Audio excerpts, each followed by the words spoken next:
My childhood friend invited me to her wedding just to publicly humiliate me and did not expect me to reveal what she did years ago that everyone helped her hide. Mari's invited me to her wedding after ignoring me for years. Then she used the reception microphone to turn me into a joke in front of everyone we grew up with. And she did not expect me to finally say out loud what she did back then. The thing everyone helped her bury. And I wish I could say I handled it calmly. I did not. I handled it like a person who ran out of space to swallow things.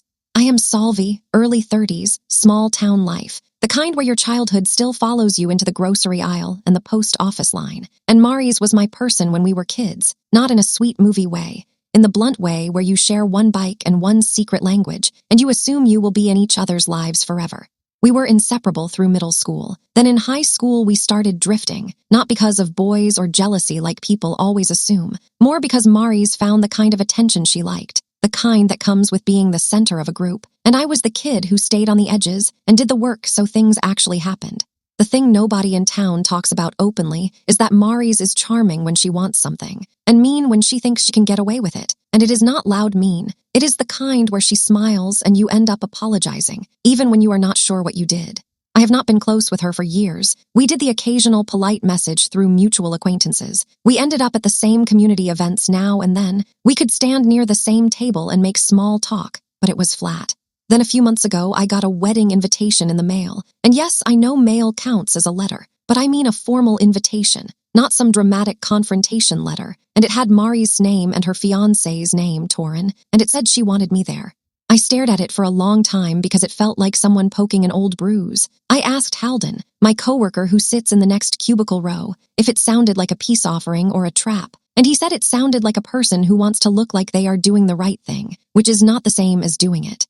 I did not want to go, but the town has a way of punishing absence. If you do not show up, you become the story anyway. And I also had this stubborn part of me that wanted to believe maybe she had grown up. Maybe it was a genuine reach. Maybe I was the one holding old resentment too tightly. I RSVP'd yes, not excited, more like resigned. The venue was a converted hydroelectric intake station that the county preserves as a historic site. It is basically concrete and iron and polished walkways, with an event hall built into one side. It is a strange place for a wedding, but Mari's likes anything that looks curated. And she likes telling people about the venue like it is a reflection of her taste, not a public facility you can rent.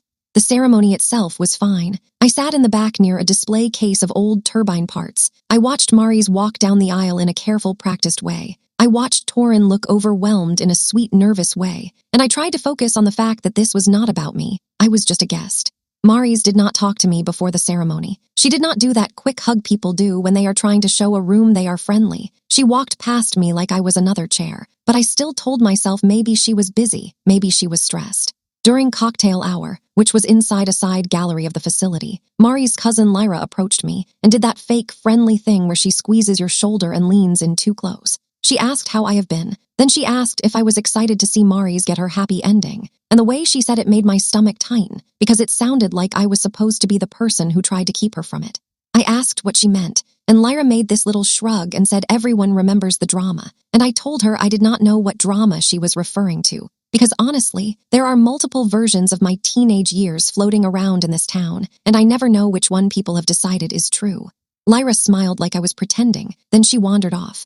That was my first real clue that the invitation was not a peace offering. It was a setup, because you do not invite someone and then have your cousin come prime them for a humiliation story unless you want a show. I should have left then, but leaving would have looked like guilt, and I kept thinking, maybe I am being paranoid. Maybe this is just small-town weirdness, so I stayed. The reception moved into the main hall. There were long tables and a stage area with a microphone stand. And Mari's father, Jarek, was moving around like he owned the building even though he was just a guest. He has always moved like that. He is the kind of man who thinks his presence is a permission slip. I stayed near the edge. I talked to one of Torin's cousins about their work. I kept it normal. And for maybe an hour, I started to relax. I started thinking the worst part would be a few awkward comments, and then I would go home and it would be done. Then the speeches started. Mari's maid of honor, a woman named Sabine, went up first. She did the standard story about how Mari's is the brightest light. I know you told me no metaphors, and I am not writing it like that. But that is what Sabine said. She used that kind of language, and everyone laughed and clapped, and Mari's did the pretend shy smile. Then Torin's brother spoke. It was awkward but sincere, nothing to do with me. Then Mari's took the microphone. She did not thank everyone. She did not do the usual family gratitude. She started telling a story about loyalty, about how some people from your past want to see you fail, about how she had to learn to protect her happiness from jealous people. My body went cold because she was staring directly at my table while she said it. And I felt that old feeling from high school, that feeling of being watched while someone else controls the narrative. Maris told the room she almost did not invite me. She said she wanted to be the bigger person. She said she wanted to show she had forgiven, and people started turning their heads toward me, because the word forgiven creates an accusation, even if you never say the accusation. Then she said my name into the microphone, full name, like she was calling roll. She said I was her childhood friend who betrayed her. She said I tried to ruin her life years ago. She said I lied about her to protect myself. She said I hid behind being the quiet good girl while I let people blame her. And she said she was glad she could finally stand up as an adult and tell the truth. I could barely hear my own breathing, because the whole room felt like it shifted around her voice, like the air belonged to her, and I could see people leaning in, not because they cared about the marriage, because they care about a spectacle. Maris then signaled to the DJ, and a slideshow started on a screen behind her. Pictures from our childhood, yearbook photos, group shots, and then it shifted to a photo of the Waterfront Safety Program building we were both in as teens, and I felt sick, because I knew exactly where she was going. Years ago, in high school, we were part of a youth waterfront volunteer program. It is not fancy, it is a county thing. A bunch of teens doing safety monitoring and equipment maintenance and learning how not to get people hurt near water. And there was an incident, a really bad one. There was a day when equipment was not secured properly, a line was misrouted, a gate was not latched, and a younger kid got hurt, badly enough that the program shut down for a while and an investigation happened. And the town decided on a story. The story was that I did it because I was careless, because I was distracted, because I was the one assigned to that station. And I took the blame publicly because I was scared and I was stupid, and because Maris and her dad made it very clear what would happen if I did not. The truth is Maris did it. Maris swapped assignments without telling anyone because she wanted to impress an older guy who was watching from the dock area. She moved equipment. She rushed. She did it wrong. And when the kid got hurt, she turned white, grabbed my wrist, and told me I had to say it was my fault because I was the one people expect to mess up, and because her father would fix it. That is the thing people do not understand about growing up in a place like this. If someone's parent has enough influence, the truth becomes flexible, and Mari's dad had influence. He was on the oversight committee for that youth program. He knew the people who handled the incident report. He knew who would be asked questions, and he made it clear to me and to my parents that if I made trouble, I would be the person who hurt a kid and ruined a community program, and Maris would be the poor girl being attacked by a jealous friend. So I shut up, I took the blame. I did the apology tour, I lost friends, I lost opportunities, I got labeled unsafe, and Maris got to walk around like she was the victim of unfair rumors. And now, years later, she was standing at her wedding using that same incident as a stage prop, except she had flipped it. She was saying I accused her back then to ruin her. She was telling people I was still the jealous liar, and she was inviting everyone to laugh at me while she got to look brave. She started describing the incident to the room with the details tweaked. She claimed I spread lies that she caused it. She claimed it almost ruined her future, and she claimed she forgave me anyway because she is a good person. I looked at Torin, expecting him to look shocked, but he looked confused and uncomfortable, like he had heard a vague version and did not realize it would become a public attack. And I realized this humiliation was not even for Torin. It was for the town, for the people who love a villain they can point at. I should have stood up and left, but something in me broke, not in a dramatic movie way, more like I suddenly stopped caring about the cost of truth. I walked toward the stage, not fast, not slow, just direct, because if I hesitated I would lose nerve. Maris saw me coming and her eyes narrowed like she was pleased, like she thought I was about to cry and confirm her story. I reached the edge of the stage and asked for the microphone, not politely, not rudely, just asked. And Maris leaned away from me like she was afraid I would contaminate her moment, and she said no. She said this is her day. I told her it stopped being her day when she used it to attack me, and I looked at the DJ, not demanding, just holding my hand out, and the DJ hesitated because nobody wants to get involved. Then Torin stepped forward and nodded at him, and the DJ handed the microphone down to me like he was passing a live wire. I did not yell into it. I did not go for dramatic. I said, in a steady voice that surprised me, that Maris was lying, and that the waterfront incident was her fault, not mine, and the room reacted like a wave moving through chairs. Maris tried to laugh it off. She tried to talk over me, but the microphone was in my hand, so I kept going. I told everyone that Maris swapped assignments that day, that she moved equipment because she wanted attention, that she left the latch wrong, that she grabbed my wrist afterward and told me to take the blame, And I told them her father helped make sure the report blamed me, and I said his name too. Jarek stood up so fast his chair scraped. He looked furious and pale, and I could see his mind racing through damage control the way it probably did years ago. Maris stepped toward me with a smile that did not reach her eyes, trying to look calm, trying to look like I was having a breakdown, and she told the room I was proving I was unstable. She said I was obsessed with her. She said I could not stand seeing her happy. I kept my eyes on Torin because the only person in that room who mattered in that moment was the person she was marrying. I told Torin that I had kept quiet for years because I was scared and young, but I was not going to be used as a wedding punchline. Then I reached into my bag and pulled out the one thing I never threw away, a laminated program shift log card from that year, the one that recorded assignments, the one that had my handwriting and Mari's handwriting on it because she had scribbled her swap. And I know it sounds small, but it was the only physical thing I had left that showed the truth existed. And I held it up, not like a movie prop, just held it up and said, "This is where she wrote the swap. This is where it started." Mari's face changed, just for a second, and I saw fear because she remembered the card, she remembered I kept it. She remembered she told me to burn it, and I did not.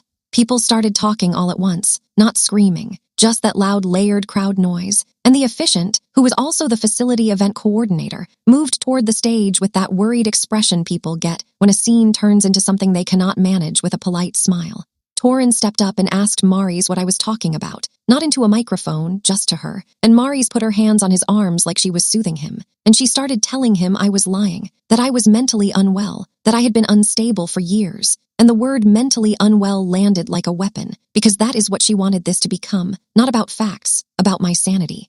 I said into the microphone that calling me mentally unstable does not change what happened, and I said she was using the same tactic now that she used years ago, smear me, make me the problem, let everyone else stop asking questions. Jarek moved closer and told me to stop. He said I was ruining the wedding, and I told him he ruined things years ago when he helped hide what his daughter did. And I handed the microphone back to the DJ because I could feel my hands starting to shake, and I did not want my voice to crack while people watched. The event coordinator asked me to step aside, and I did, because I did not want to fight in the middle of the room. Maris followed, and she tried to corner me near a display case. She leaned in and told me I was pathetic. She told me nobody would believe me. She told me she would make sure the town knew I had a breakdown at her wedding. I did not argue with her there. I did not do a long text war later. I did not email people. I just looked at her and told her she should have left me alone. And then I walked out of the venue without looking back. In my car, I sat there for a long time, not sobbing, not screaming, just breathing and feeling that weird aftershock. Because I had done the thing you are not supposed to do in a small town. I had said the truth about someone whose family has always been protected. The next morning, I woke up to my phone ringing from unknown numbers, and I did not answer because I knew what was coming. People started talking to my boss. People started asking if I was okay. People started saying Maris had to remove me from the reception because I was unstable. And I realized the smear was already working, because it is easier for people to believe a woman is unstable than to believe a popular bride used her wedding as a trap. I ended up reading about defamation because the town was repeating Mari's claim that I was dangerous and unwell as if it was a fact. And defamation is basically false statements of fact shared to other people that harm someone's reputation, which felt uncomfortably relevant to my life suddenly. I do not know what happens next. I do not know if Torin will believe me. I do not know if anyone will. But I do know Maris did not expect me to bring that log card, and she did not expect me to say her father's name into a microphone. And whatever happens now, I am not going back to pretending I made it up. Update 2 weeks later.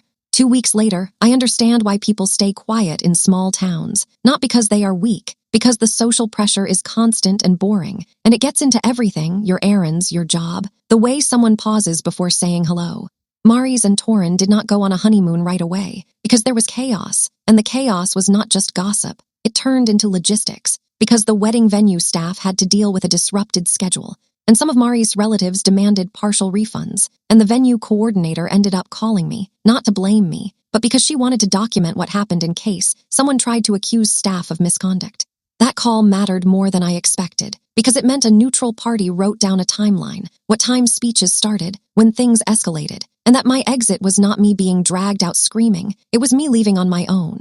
Maris started the post-wedding campaign immediately. She did not come to my house. She did not send a letter. She did not confront me in a parking lot. She did the smoother thing. She placed little statements through people. Her cousin Lyra told my coworker Halden that I was having a mental episode. Lyra told people I had always been unstable. Lyra told people Mary's invited me out of kindness, and I repaid her by humiliating her. And because Lyra is loud and friendly, people accepted her narrative without checking anything. Halden pulled me aside at work and asked if I wanted him to tell people to stop. And I told him no, not because I did not appreciate it, but because having a coworker go to battle for me would turn it into a workplace drama. And I needed my job to stay boring. I needed at least one place where I was not a story. The first truly awful moment was running into Torin's mother, Nessa, at the Municipal Vehicle Inspection Depot, not a grocery store, not a coffee shop, a place where you sit on plastic chairs and wait for a number to be called. She recognized me and walked over and asked if I had a minute. I could see she had been crying recently. Her eyes were red, and she looked tired. And she told me Torin came home from the wedding reception and asked her if she knew anything about the waterfront incident, because Mary's had told him a version years ago, but had never mentioned my name being blamed officially. And she said Torin was confused and angry and did not know what was real. I told Nessa I was not asking her to pick a side. I just wanted the truth to exist. And I asked her if she remembered the year the program shut down. And she nodded immediately, because of course she did. Everybody remembers the year a kid got hurt. Nessa told me something I did not know. She said Torin's uncle was on one of the safety review teams back then, and he always believed the report felt strange, because the assignment log did not match witness statements, and the log itself had disappeared from official files, which is why my laminated card mattered. It was a copy piece that somehow survived. Hearing that made my throat tighten, because it meant I had not been imagining the weirdness. There were adults back then who sensed something was off. They just did not push because Mari's father was loud and connected. Nessa asked if she could see the log card, and my first instinct was to say no because it is the only thing I have. But I also knew I needed allies who were not my friends or family, people who could not be dismissed as biased. So I met her at the Regional Archives Reading Room, which is part of the county records facility, and it has security cameras and sign-in logs and staff, so it felt safer than meeting in a private home. I brought the card. Nessa brought her brother-in-law, Torin's uncle, a man named Perrin, and Perrin looked at the card for maybe 10 seconds before his face changed, because he recognized the handwriting and the format and the program stamp. And he told Nessa he remembered this exact kind of card. And he remembered Mary's being at the waterfront station that day, even though the report said she was not. He did not say it loudly. He said it like someone admitting something they avoided for years. Perrin asked if he could take a photo of the card for Torin, and I agreed as long as it stayed within family and legal channels if any existed. Not because I wanted a lawsuit, but because I did not want the card posted on a bulletin board like gossip fuel. That same night, Torin called me, not angrily, not politely, just bluntly. He asked if I would meet him somewhere public, and I said yes. But not at the wedding venue, not at a restaurant. We met at the county boat launch permit office, because it has a waiting area and staff around, and it is quiet after the last permits are processed. And Torin picked it because it was neutral and he works near there. He asked me to tell him exactly what happened back then, and I did, not with theatrical emotion, just the sequence, the assignment swap, the latch, the injury, Mary's grabbing my wrist, her father's involvement, my apology tour, and the way the story got sealed over time. Torin listened with his hands pressed together, and he asked why I did not fight then. And I told him because I was a teenager and I was scared, and I did not have the vocabulary for what influence looks like when it is used against you. And he nodded like that made sense in the worst way. Then he asked why I came to the wedding at all, and I told him because I thought maybe she wanted peace. And he exhaled hard like he had been holding breath. And he said Mary's told him she invited me to show she had moved on. And he admitted he thought it was strange she mentioned me so often in the weeks leading up to the wedding, like she was rehearsing something. He also told me what she planned, and hearing it made my stomach flip, because it confirmed the trap. Mary's planned to use the speech to paint me as the jealous, unstable friend who tried to sabotage her years ago. Then she planned to have her cousin Lyra and a few others escort me out if I reacted, so she could tell the whole room I had a breakdown and confirm her story. And Torin said she told him it would be sad but necessary, and he believed her because he wanted the wedding to be smooth. Torin looked sick while he said it, because he realized he had been recruited into humiliating someone he barely knows based on a story he never verified. The next day, Mary's found out Torin met with me, and she went nuclear, not with profanity, with narrative warfare. She told everyone Torin was being manipulated by me. She told everyone I was obsessed. She told everyone I had lured him into a meeting to poison his mind. And she told everyone he was not thinking clearly because of stress. Then she turned on Torin's mother Nessa, accusing Nessa of not supporting her as a daughter-in-law. and the family lines started shifting in real time. Because when a person like Mari's loses control of one person, she tries to isolate them. She tries to make anyone who listens to them into an enemy too. In the middle of that, Jarek tried to contact me through an intermediary, a man named Sulo who works with him on the foundation board. Sulo approached me at a public utilities service window where I was renewing a permit for work, and he told me Jarek wanted to speak privately to resolve this. I told Sulo no, because Jarek does not want to resolve, he wants to contain, and I said if Jarek has something to say, he can say it with witnesses and documentation, not in a quiet corner. Sulo looked uncomfortable and backed off, and I could feel how unusual it was for someone like Jarek to be refused publicly without drama, because he is used to people making space for him. A few days later, Torin postponed the legal marriage filing. They had done the ceremony, but they had not finished some administrative steps, and Torin told Maris he needed time, and Maris responded by announcing to her social circle that Torin was abandoning her because I could not stand seeing her happy. It would have been almost funny if it was not my life being shredded again. I went to the waterfront program office, not the dock, the administrative trailer where they store records now, and I requested my own old volunteer file because I wanted to see what was officially there. And the staff member, a woman named Sinsa who was not around back then, told me they had minimal archives from that year because of a records migration, which is a nice way of saying things disappear when someone wants them to. I asked if there had ever been an amendment to the incident report, and she said there was a notation of a correction submitted by a committee member. But the correction document itself was not attached, and I felt my jaw clench because I could guess which committee member that was. When I left that office, I did not feel triumphant. I felt tired because the cost of truth is not one big moment. It is waking up every day and dealing with people who want the old story back because it is easier for them. 2 weeks in, the town is split. Some people are quietly reaching out to say they always wondered. Some people are doubling down on calling me unstable because it lets them avoid admitting they watched me get blamed and did nothing. And Maris is still insisting I had a breakdown at her wedding and Torin is being manipulated. Torin told me he is planning to confront Maris in a formal setting with witnesses, not at home, not through texts, and he asked if I would attend, and I said yes, because if this ends, it ends with the truth being said in a room Maris cannot control. Final update, 7 months later. 7 months later, Maris' wedding did not stay her wedding. It turned into the thing everyone talks about in that tense, careful way. And the reason it finally ended is because Maris made one last push for control, and it backfired in a room full of people who are paid to care about facts. Torin's confrontation with Maris happened at the County Mediation and Dispute Resolution Center, not therapy, not counseling. It is a place used for contractual disputes and family business disagreements. It has glass walls and sign-in logs and security. Torin chose it because he did not want anyone claiming there was a private fight with no witnesses. Maris arrived with her father, which told me everything, because if she thought she was right, she would not need Jarek sitting there like a guard. Torin arrived with his mother Nessa and his uncle Perrin. I arrived with Halden from work because he was willing to sit quietly as a support person and not make it about himself, and I needed one steady person in the room who was not part of either family drama. The mediator began by asking Torin what outcome he wanted. Torin said he wanted the truth acknowledged and the smear to stop. He said he was pausing all legal marriage steps until he knew who he was actually married to in practice, and he said he wanted Maris to stop using my name as a scapegoat. Maris started crying almost immediately, then switched into that calm voice and said Torin was being manipulated by an unstable person, and she nodded toward me like I was an exhibit. The mediator asked what she meant by unstable, and Maris started listing my childhood as if it was a diagnosis. She said I was always jealous, always dramatic, always obsessed, and she kept trying to turn it into character instead of facts.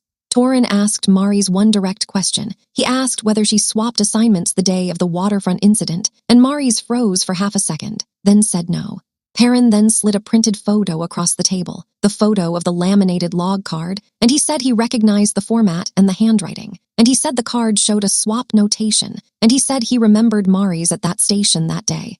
Jarek leaned forward and said the card could be forged, and I felt my stomach twist because it was the same tactic again. Deny, then smear, then imply the quiet person is a liar.